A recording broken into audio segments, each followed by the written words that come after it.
Hello students. तो चलिए हम लोग स्टार्ट करते हैं। प्रीवियस क्लास में आपने कॉन्सेप्ट सीखे थे kinetic energy of gases molecule. ऐसा लिखता हूं, kinetic energy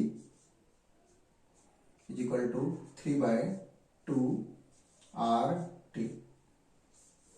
it is the kinetic energy for 1 mole. एक मोल अगर जो गैस है तो उसकी काइनेटिक एनर्जी 3/2 RT के बराबर होगी। और सिंबॉलिकली आप इसे यू से भी लिखते हैं तो ठीक है, मैं ये भी लिख लेता हूं यू। राइट, चलिए फार्मूला हमारे पास अवेलेबल हो गया है ना। इसका मीनिंग ये है सिंपल सा कि एक कंटेनर है और इस कंटेनर में 1 मोल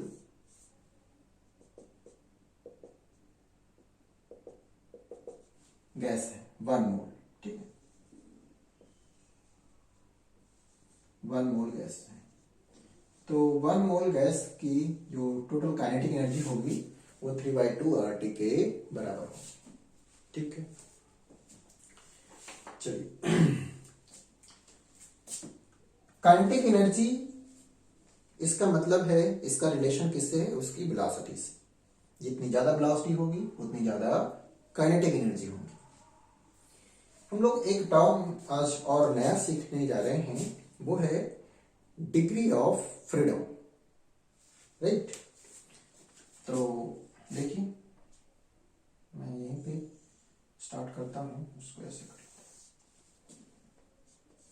डिग्री ऑफ फ्रीडम।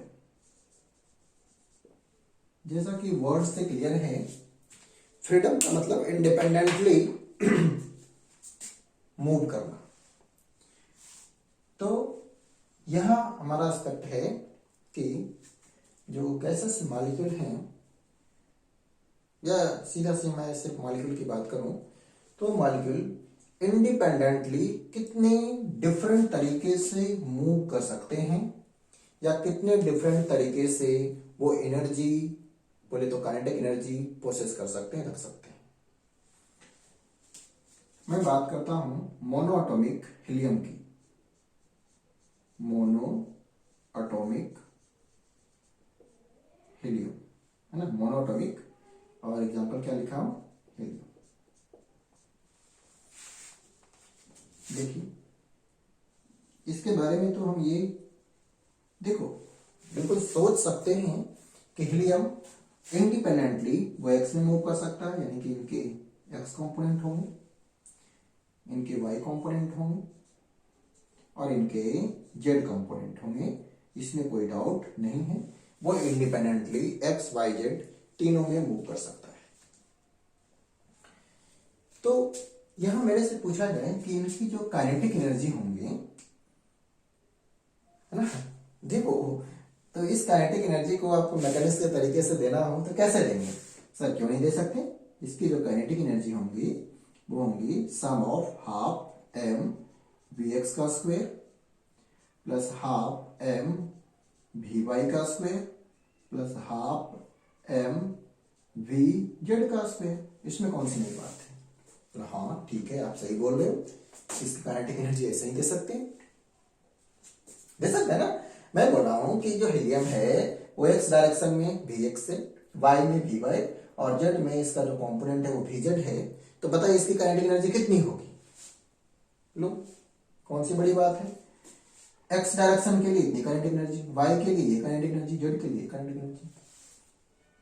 ठीक है, चलिए तो हम लोग जो टर्म डिस्कस कर रहे हैं पहले उसको क्लियर कर लें। डिग्री ऑफ फ्रीडम, इसका मीनिंग है कि मॉलिक्यूल कितने डिफरेंट तरीका से एनर्जी रखता है, या बोले कि वो कितने डिफरेंट तरीका से मूवमेंट कर सकता है, और इसके मूवमेंट के कारण ही काइनेटिक एनर्जी आएगी, है ना। तो ये दोनों बातें रिलेटेड है। और भी किसी तरह का मोशन हो सकता है, लेकिन अब कौन सा पॉसिबल है? एक्स में जा सकते हैं, वाई में जा सकते हैं, जेड में भी जा सकते हैं, इसके अलावा तो और कुछ पॉसिबिलिटी नहीं है। हाँ बोले ये रोटेट भी कर सकते हैं, लेकिन बात ये है कि अगर जो हम बात करें कि इसकी रोटेशन के कारण भी तो कुछ एनर्जी होंगी, मतलब हाँ उसके कारण भी तो होती हैं, लेकिन ये बहुत कम होगी। ये अपने एक्सिस के अबाउट जब रोटेट करेंगे तो इसकी मोमेंट ऑफ इनर्शिया बहुत कम होगा। तो इसके ड्यू टू रोटेशन, अपने एक्सिस के अबाउट जब रोटेट करेंगे तो ड्यू टू रोटेशन जो काइनेटिक एनर्जी होंगी, रोटेशनल काइनेटिक एनर्जी, वो बहुत कम होंगी, इसलिए हम इसको इन्वॉल्व नहीं कर रहे हैं। राइट, चलिए मैं तो इसको हटा देता हूं। ठीक, तो यहां जो है सारा का सारा कैसा मोशन है, ट्रांसलेटरी मोशन है। ठीक है, तो मैं यहां ये बोल सकता हूं कि यहां जो काइनेटिक एनर्जी है मॉलिक्यूल की, ठीक है, वो 3 पार्ट में डिस्ट्रीब्यूटेड है, due to what, X, due to Y, due to Z. ठीक है, एक और टर्म हमें सीखना है यहां। पहला चीज कि मोनोटोमिक के लिए डिग्री ऑफ फ्रीडम कितने होंगे, 3। अगर मेरे से पूछा जाए कि इनके लिए, एक मोनोटोमिक है, मोनोटोमिक, इनके लिए डिग्री ऑफ फ्रीडम कितने होंगे, 3 होगी। वो कैसा, ये सिर्फ और सिर्फ ट्रांसलेशनल होगा, ये रोटेट नहीं कर रहा है। ठीक है, तो ट्रांसलेशनल डिग्री ऑफ फ्रीडम कितने होंगे, 3 हो। रोटेशनल तो यहां कोई रोटेशन नहीं, 0। वाइब्रेशन तो यहां कोई वाइब्रेशन नहीं, 0। अपने आप 2 रहेंगे तभी तो वाइब्रेट करेंगे, तो वाइब्रेशन का कोई सेंस नहीं है, सिर्फ रोटेशन है। एक टर्म हमें सीखना है, law of equipartition of energy. ठीक है, मैं यहां लिखता हूं law of equipartition of energy. इसको थोड़ा समझते हैं। हमने जो पहले डेरिवेशन से लाए हैं कि गैस के 1 मोल का काइनेटिक एनर्जी 3/2 RT होंगी, अब इसको दूसरे तरीके से समझने की कोशिश कर रहे हैं कि ये कैसे आया है। Law of equipartition of energy का मीनिंग है कि जो मॉलिक्यूल के पास काइनेटिक एनर्जी आ रहे हैं, वो ईच डिग्री ऑफ फ्रीडम के लिए ½ RT का कंट्रीब्यूशन है। ठीक है, मीन्स अगर मैं बात करूं कि according to law of equipartition of energy जो काइनेटिक एनर्जी होंगी वो क्या होंगी, ईच डिग्री ऑफ फ्रीडम के लिए ½ RT का कंट्रीब्यूशन देगा। मीन्स किसी मॉलिक्यूल का जो डिग्री ऑफ फ्रीडम है वो 3 है, तो उसकी जो काइनेटिक एनर्जी होंगी 3 into ½ RT के बराबर होगी।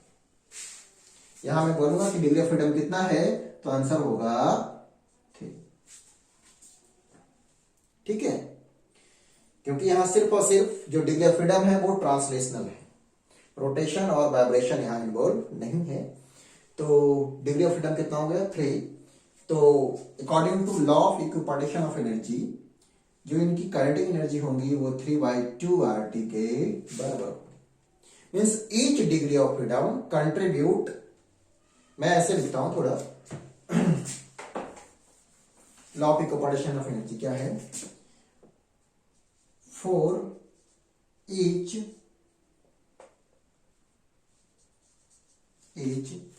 Translational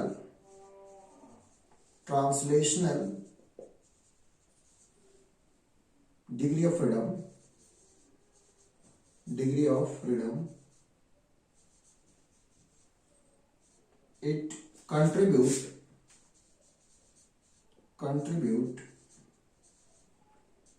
½ RT energy.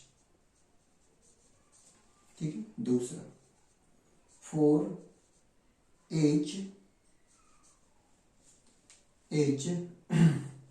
What, rotational, अगर जो कोई रोटेट कर रहा होगा, रोटेशनल, अभी समझेंगे, पहले तो ये हम लॉ सीख लेते हैं। For each rotational degree of freedom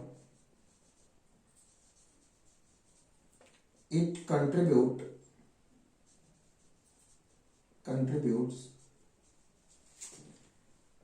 half RT energy.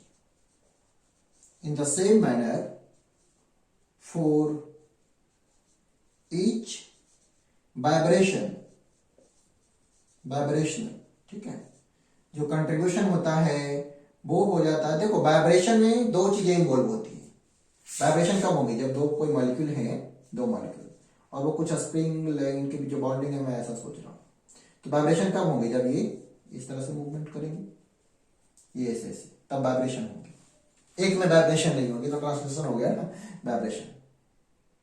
तो वाइब्रेशन में दो चीजें इन्वॉल्व होगी, एक तो काइनेटिक एनर्जी और दूसरा इनके बीच का पोजीशन भी चेंज हो रहा है तो पोटेंशियल एनर्जी। तो हाफ आरटी, यहां अगर जो मैं वाइब्रेशन की बात करूं तो half RT plus half RT होगा, और वो इसीलिए कि हाफ आरटी का कंट्रीब्यूशन आ रहा है ड्यू टू पोटेंशियल एनर्जी और हाफ आरटी का कंट्रीब्यूशन आ रहा है ड्यू टू काइनेटिक एनर्जी। तो यहां पर for each vibrational degree of freedom जो कंट्रीब्यूशन होगा वो होगा आरटी के बराबर। मीन्स हम दूसरे तरीके से ये समझ रहे हैं कि किसी मॉलिक्यूल का डिग्री ऑफ फ्रीडम डिसाइड कर देगा कि उनकी काइनेटिक एनर्जी क्या होगी। एक लाइन में ऐसे। अब हमें अगर जो किसी मॉलिक्यूल का डिग्री ऑफ फ्रीडम पता हो जाए तो हम लोग क्लियरली बता सकते हैं कि उसकी काइनेटिक एनर्जी क्या होने वाली है।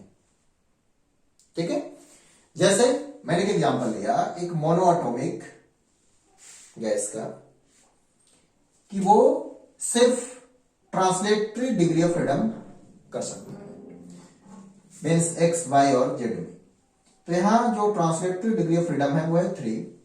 यहां कोई रोटेशन का सेंस नहीं है क्योंकि रोटेशन के केस में इसके पास बहुत कम एनर्जी होगी। हम इसको कैलकुलेशन में इन्वॉल्व नहीं कर रहे हैं, और इसमें कोई वाइब्रेशन नहीं होगी, अकेले में कोई वाइब्रेशन नहीं होगी। तो डिग्री ऑफ फ्रीडम हो गया 3। अब मेरे से पूछा जाएगा कि अब बताइए, आपको तो डिग्री ऑफ फ्रीडम पता हो गया तो इसकी काइनेटिक एनर्जी क्या होगी? तो मेरा आंसर होगा कि ईच डिग्री ऑफ फ्रीडम के लिए according to law of equipartition of energy for each translational mode of degree of freedom, mode भी वर्ड यूज कर लो, एक ही चीज, translational mode of degree of freedom, it contributes half RT energy. ठीक है, तो मेरे से कोई इसके बारे में पूछता according to law of equipartition of energy, तो मैं बोलता कि इसकी जो काइनेटिक एनर्जी होंगी वो होंगी 3 इंटू हाफ आर टी के बराबर, और काइनेटिक एनर्जी ही इंटरनल एनर्जी भी होगी। ठीक है, यानी इसकी इंटरनल एनर्जी है 3/2 इंटू आर टी। ठीक है, तो ये तो जनरल हो गया कि जहां पे रोटेशन भी हो रहा होगा, वाइब्रेशन भी हो रहा होगा, ट्रांसलेशन भी हो रहा होगा, तो हम तीनों को इन्वॉल्व करेंगे। जिस केस में सिर्फ ट्रांसलेशन हो रहा है तो ठीक है, हमने सिर्फ ट्रांसलेशनल वाले लिखे। ठीक है, तो पहले हम लोग यहाँ पे बिल्कुल कॉन्सेंट्रेट करते हैं कि मोनोटॉमिक के लिए जो डिग्री ऑफ फ्रीडम की बात करेंगे वो हो जाएगा 3, और इसकी अगर जो काइनेटिक एनर्जी की बात करूं, ठीक है, इस लॉ के हिसाब से तो 3/2 RT होगा। ओके, अब यहां से आपको मैं क्या ही बोलूं कि जो सीपी और सीवी की बात कर रहे थे, एडियाबेटिक कांस्टेंट की बात कर रहे थे, वो भी बताया जा सकता है। ठीक है, सीपी समझ रहे ना, specific heat, molar specific heat capacity at constant pressure, CV molar specific heat capacity at constant volume, तो ये भी बताया जा सकता है। देखो मैं अभी बिल्कुल इसी के लिए बात कर रहा हूं मोनोटॉमिक के लिए। तो U आपको पता हो गया, यानी कि U for internal energy.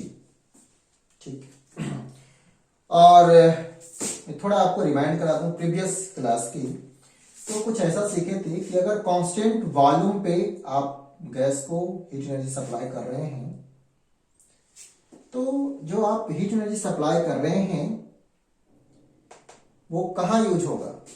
Internal energy range करने में, ठीक है। तो यहां जो इंटरनल एनर्जी होंगी वो तो आ रहा है 3/2 RT। अब मैं ऐसा बात करूं कि ये जो हीलियम है, मैं यही लिख लूं तो ज्यादा अच्छा होगा। इसको, ये हीलियम है, इसमें DQ एनर्जी दिया गया, ठीक है। DQ एनर्जी दिया गया, इसका वॉल्यूम कांस्टेंट है, ये सारा सारा कहाँ यूज होगा? इसके इंटरनल एनर्जी चेंज करने में। इसका जो टेम्परेचर रेंज हुआ वो है DT। तो क्या लिखूंगा? DQ is equal to NCV/DT। अगर N मोल है तो NCV/DT। और ये DQ कहां यूटिलाइज हुआ है? तो इंटरनल एनर्जी रेंज करने में। मीन्स यहां जो DU आया है वो NCV/DT है, ठीक है, N मोल के लिए, है ना। तो 1 मोल की अगर जो बात करूंगा तो N को हटा देंगे, CVDT हो जाएंगी, ठीक है। मैं 1 मोल की बात कर लूं तो DU हो जाएगा CVDT, राइट। तो यहां से देखना, इसको अगर डिफरेंशिएट कर दूं तो क्या मुझे मिलेगा? DU is equal to 3/2 RDT। Means DU/DT क्या हो रहा है? तो मेरा आंसर है कि सर DU/DT, कहां लिखूं, यहां लिखूं, कि जो DU/DT है वो क्या मुझे मिला? वो मिला CV। तो यहां से DU/DT दूसरी ही लाइन में मैं बोलूंगा कि DU/DT कितना हो गया? 3/2R। और DU/DT क्या है? Molar specific heat capacity at constant volume. Means ये कुछ और नहीं है, आपके लिए क्या है? CV है। क्या ही है? CV। मैं यहां लिखूं CV। मीन्स यहां से आपको मिला कि जो CV होगा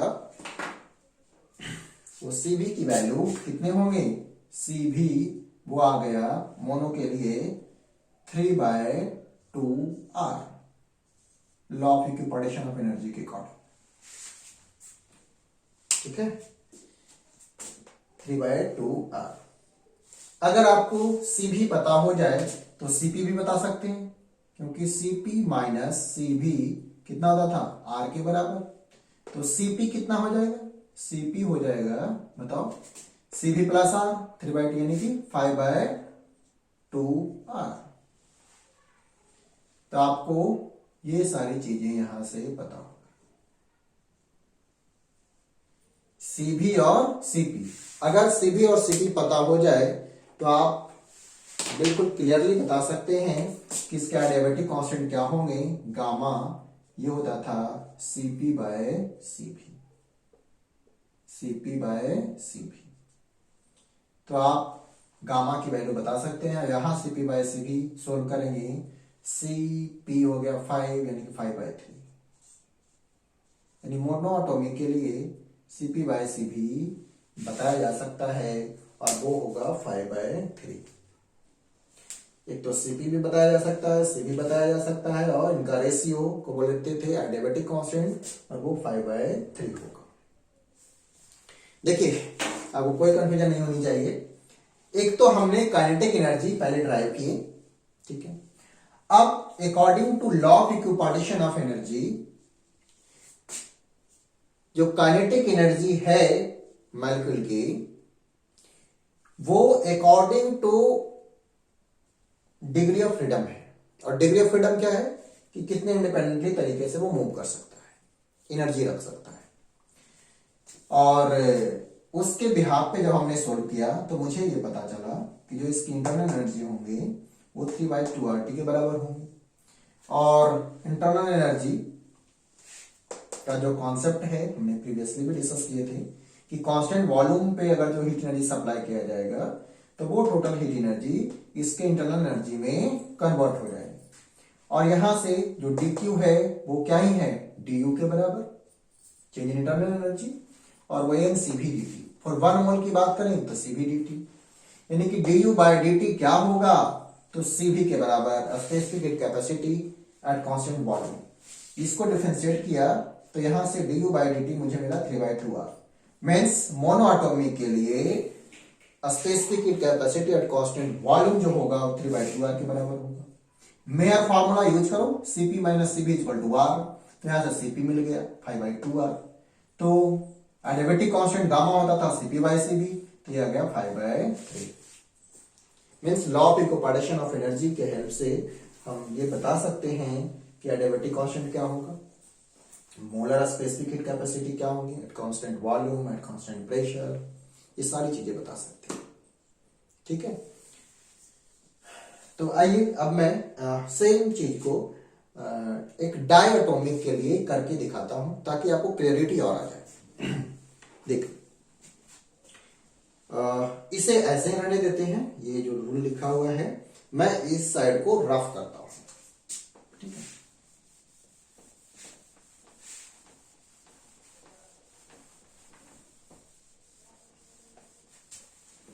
कोई कंफ्यूजन नहीं होगी, इसको एक बार में नहीं आएगा, ये थोड़ी सी है चीजें ऐसी, तो इसको दोबारा देखो, फिर भी कुछ दिक्कत होती है आप मेरे से बात कर लो, है ना, लाइव में डिस्कस कर लेंगे तो क्लियर हो जाएगा। अब मैं एक और डिस्कशन ले जा रहा हूं, degree of freedom for diatomic,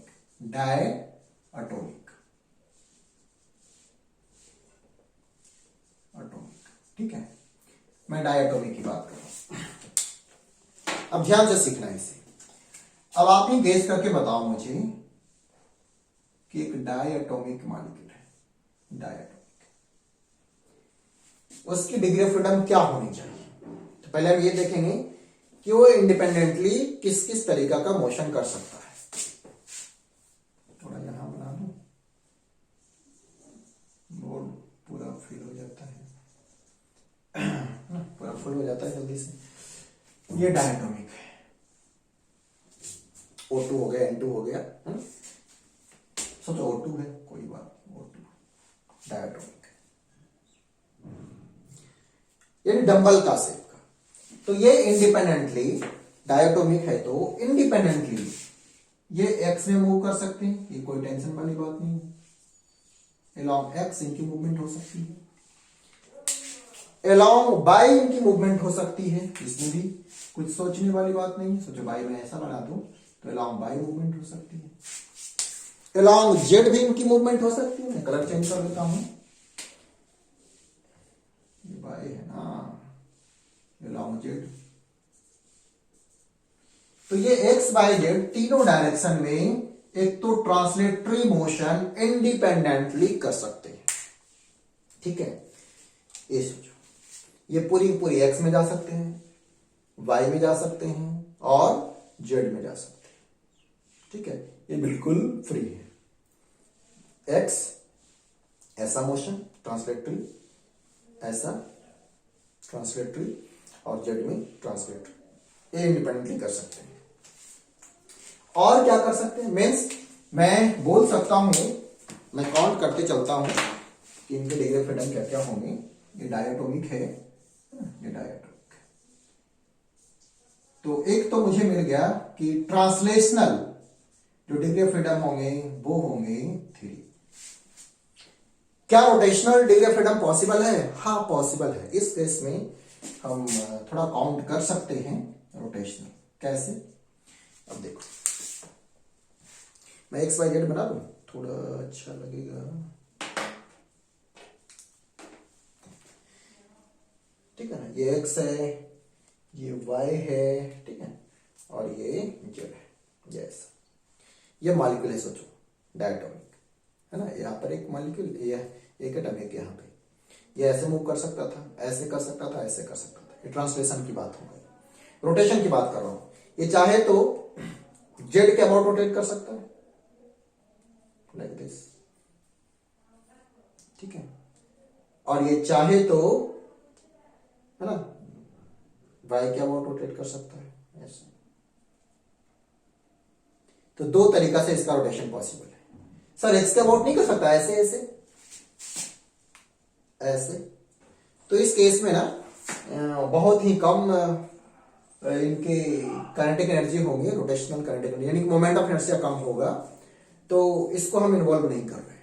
नहीं देखो, ये अपने एक्सिस पे ऐसे भी तो कर सकता है ना, बट इस केस में देखो मॉलिक्यूल भी यही है, एक्सिस ऑफ रोटेशन यहीं से पास कर रहा है, तो axis of rotation centre of mass इसका यही होगा। तो हम इस केस में इनके जो रोटेशनल काइनेटिक एनर्जी है, यानी मोमेंट ऑफ इनर्शिया जीरो हो जाएंगी ना इसकी, तो वो कंसिडर नहीं कर रहे हैं। आप कंफ्यूजन में नहीं है ना प्लीज। यानी कि रोटेशन हो सकता है अबाउट व्हाट, देखो ऐसे, ये क्या हो गया आपको ब्लैक वाला y, और अबाउट x, ये y हो गया ना, अबाउट x ऐसे, ठीक है, क्लियर है ना। मीन्स ये जो मॉलिक्यूल थे बिल्कुल क्लियर हो गया कि ये ऐसे रोटेट कर सकते हैं, ठीक है, और ऐसे रोटेट कर सकते हैं। कोई बोलेगा सर ऐसे नहीं कर सकता, करेगा बट बहुत कम काइनेटिक एनर्जी होगी, हम इसको कैलकुलेशन में नहीं ला रहे हैं, ठीक है। तो ड्यू टू रोटेशन कितना हो गया, 2, ड्यू टू रोटेशन हो गया 2। वाइब्रेशन जब तक गिवन नहीं हो तब तक हमें इन्वॉल्व नहीं करना है अपने आप से, क्योंकि ये इनकी अपनी बात है। तो अगर नहीं है तो हम लिखेंगे 0, जब तक गिवन नहीं हो तब तक हम वाइब्रेशन को 0 काउंट करेंगे। अब बताओ इनकी डिग्री ऑफ फ्रीडम जो हो गई वो कितनी हो गई, 3 और 2, 3 + 2 + 0, तो टोटल जो डिग्री ऑफ फ्रीडम हो गया 5। तो according to law of equipartition of energy, इनकी जो काइनेटिक एनर्जी होंगी वो क्या ही होंगी, आप बताओ। For each translational mode, translational कितना है 3, तो 3 × ½ RT का contribution, plus each rotational mode of degree of freedom, है ना, जो कंट्रीब्यूशन होगा एनर्जी का वो कितना ही होगा, ½ RT। तो यहां भी लिखो हाफ, ये कितना से मल्टीप्लाई करेंगे, 2 × ½ RT, ठीक है। वाइब्रेशन में तो कुछ भी नहीं है, तो यहां जो इनकी इंटरनल एनर्जी होंगी वो कितना हो जाएगा, 3/2 RT प्लस में RT। सोल्व करेंगे तो आंसर आ जाएगा 5/2 RT। तो ये तो हो गया इनके इंटरनल एनर्जी कितने, 5/2 RT। अब मुझे आप बताओ कि फिर से du/dt लिखूं तो क्या कहलाएगा ये, du/dt डिफरेंशिएट कर दो ना, तो du/dt हो जाएगा 5/2 R। और du/dt मैं आपको याद दिला दूं फिर से कि du होता है NCV/dt, तो du फॉर 1 मोल, तो du/dt आ जाएगा CV के बराबर। तो du/dt क्या CV के बराबर हो गया, मीन्स यहाँ जो CV हो गया इनके लिए वो 5/2 R के बराबर हो गया, ठीक है। ये molar specific heat capacity at constant volume. CV पता हो जाए तो आप CP बता सकते हैं, CP - CV होता है R। तो यहां से जो CP होगा 7/2 R हो जाएगा। दिख रहा है या नहीं दिख रहा, मैं देख लेता हूं, चलिए ठीक है, यहां तक क्लियर है। CP हो गया 7/2 R, ये सोल्व करके आ गया, ठीक है ना। तो law of equipartition of energy के अकॉर्डिंग आप molar specific heat capacity at constant volume, constant pressure, and you can also find out the adiabatic constant. कैसे, CP/CV, it will give you adiabatic constant gamma। CP here 7/2 R and CB 5/2 R, so you will get 7/5 means gamma की जो value होंगे, है ना, gamma हो गया कितना 7/5 बोले तो 1/4। तो डायटोमिक के लिए आप बिल्कुल गेस कर सकते हैं कि जो एडियाबेटिक कांस्टेंट गामा होंगे वो अबाउट 1.4 होगा। ठीक है। तो law of equipartition of energy के अकॉर्डिंग भी आप सीपी, सीबी, गामा ये सारी चीजें बता सकते हैं। ठीक है। जहां पे आपको वाइब्रेशनल मोड गिवन होगा, चलो एक मैं आपको होमवर्क देता हूं इसी में कि वाइब्रेशनल मोड है 1, तो अब आप कैलकुलेट करना कि उस केस में डायटोमिक है और वो वाइब्रेट भी कर रहा है, तो उस केस में इनका जो टोटल डिग्री ऑफ फ्रीडम क्या होगा और सीपी, सीबी, गामा ये सारे क्या होंगे वो आप फाइंड करना। ठीक है। आई होप आपको कोई समझ आया होगा। एक बार में कोई जरूरी नहीं है वीडियो देखें तुरंत से समझ आ जाए, आप उसको रिपीट कीजिए, है ना। फिर भी दिक्कत होती है तो हम लोग इसे डिस्कस करें। ठीक है। Thank you.